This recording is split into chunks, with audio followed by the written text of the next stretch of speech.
Je sais que vous les adorez, les leçons avec les expressions françaises. Aujourd'hui, je vous en propose 5 nouvelles. Ces expressions françaises à connaître pour parler comme un français.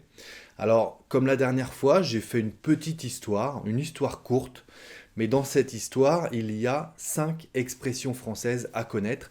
Ça vous permet de mieux vous en rappeler, de les apprendre plus facilement, je pense. Alors concentrez-vous un minimum quand même et on revient juste après ça.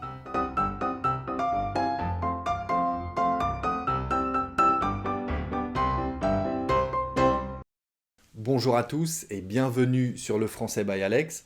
Si on ne se connaît pas encore, eh bien je m'appelle Alex, j'ai créé cette chaîne pour vous aider à avoir l'air français en parlant, pour vous apporter des astuces pour mieux parler français.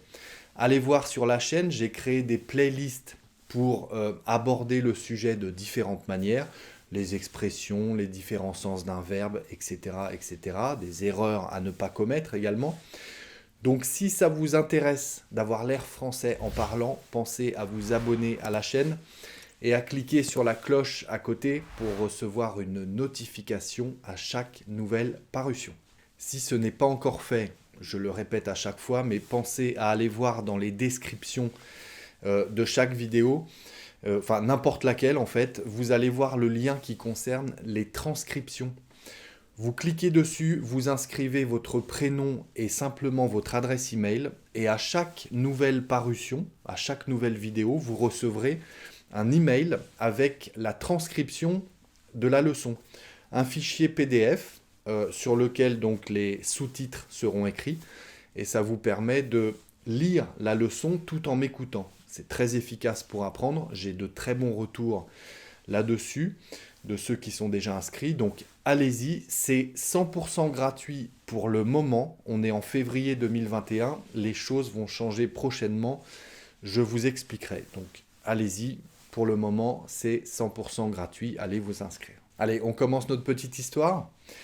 Alors au bureau, j'ai un collègue. Je crois que le chef, il l'a dans le nez. Au bureau, j'ai un collègue. Je crois que le chef, il l'a dans le nez. C'est le chef qui a mon collègue dans le nez. D'accord? Je crois que mon chef l'a dans le nez.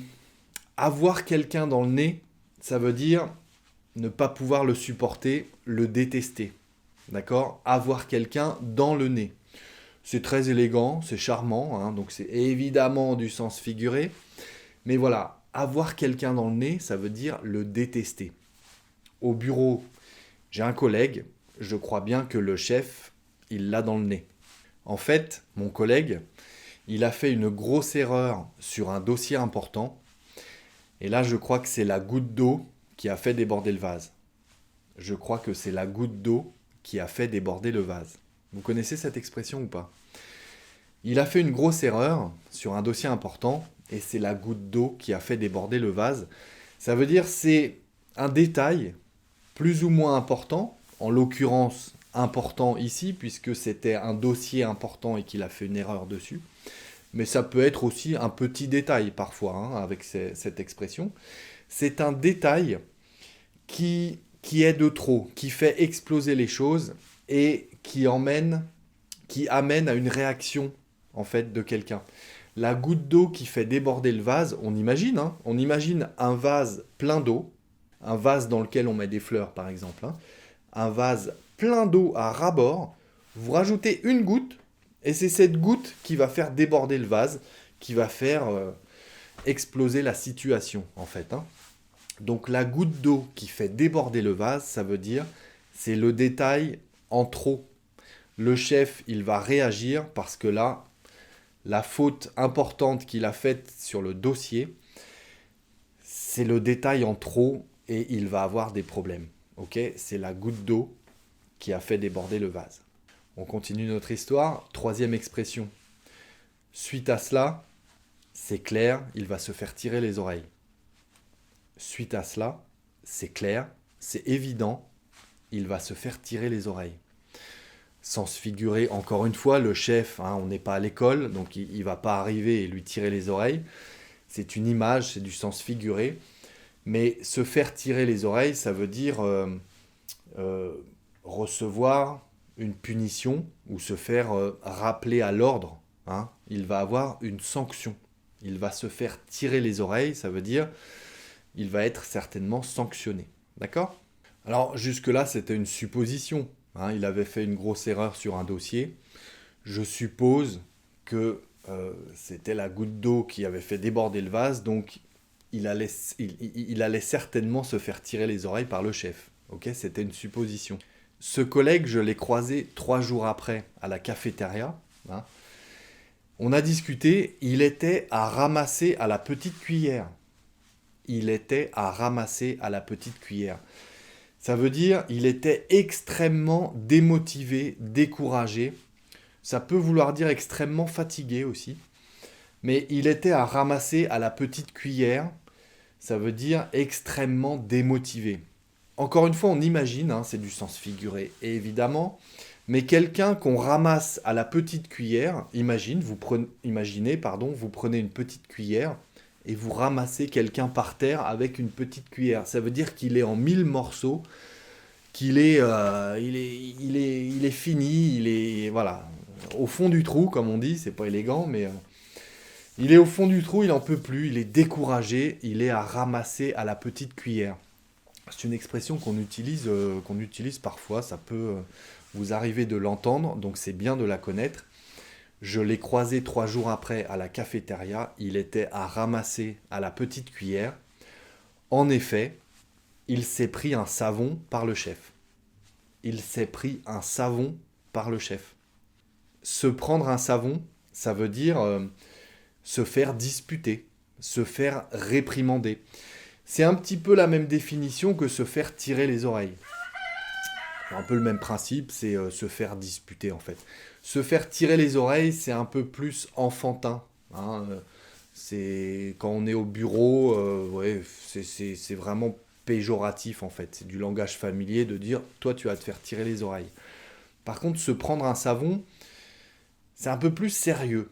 Voilà, c'est lui, il va se prendre un savon, ça veut dire il va se faire engueuler. Langage familier, engueuler. Attention à l'utilisation. Hein. C'est pas un gros mot, mais pas loin. C'est du langage très familier. Disputer, se faire disputer, tout à fait courant comme langage. Se faire engueuler, c'est du langage très familier. Attention à l'utilisation. Mais ça veut dire se prendre un savon. Je l'ai croisé 3 jours après à la cafétéria. Il était à ramasser à la petite cuillère parce qu'en effet, il s'est pris un savon par le chef. Il s'est pris un savon par le chef. Voilà, une petite histoire. Il faut juste s'en rappeler. Hein, donc je vais la répéter en une fois. Au bureau, j'ai un collègue. Je crois que son chef, il l'a dans le nez. Au bureau, j'ai un collègue. Je crois que son chef, il l'a dans le nez. En effet, il a fait une erreur importante sur un dossier. Et c'est la goutte d'eau qui a fait déborder le vase. En effet, il a fait une erreur importante sur un dossier, et c'est la goutte d'eau qui a fait déborder le vase. Je crois qu'il va se faire tirer les oreilles par le chef. Je crois qu'il va se faire tirer les oreilles par le chef. 3 jours après, je l'ai croisé à la cafétéria, il était à ramasser à la petite cuillère. Il était à ramasser à la petite cuillère. En effet, il s'est pris un savon par le chef. En effet, il s'est pris un savon par le chef. Ok ? 5 nouvelles expressions que vous connaissez maintenant. Il faut juste vous rappeler de l'histoire. Elle est relativement courte, hein, c'est 3 phrases, je crois, avec les 5 expressions. Donc voilà, réécoutez si vous le souhaitez. 5 nouvelles expressions que vous connaissez à présent et que vous pouvez utiliser. Et bien voilà les amis, merci d'être restés jusque-là. Je vous invite comme d'habitude à aller jeter un œil à mon compte Instagram, Le Français by Alex. Allez jeter un œil à ma page Patreon si vous souhaitez contribuer au développement de la chaîne. Si vous souhaitez que je vous envoie aussi éventuellement des cartes postales une fois par mois ou des livres français une fois par mois, c'est possible aussi. Et puis d'ici la prochaine leçon, eh bien, je vous dis travaillez bien, restez concentrés, prenez soin de vous. Et à très bientôt sur Le Français by Alex.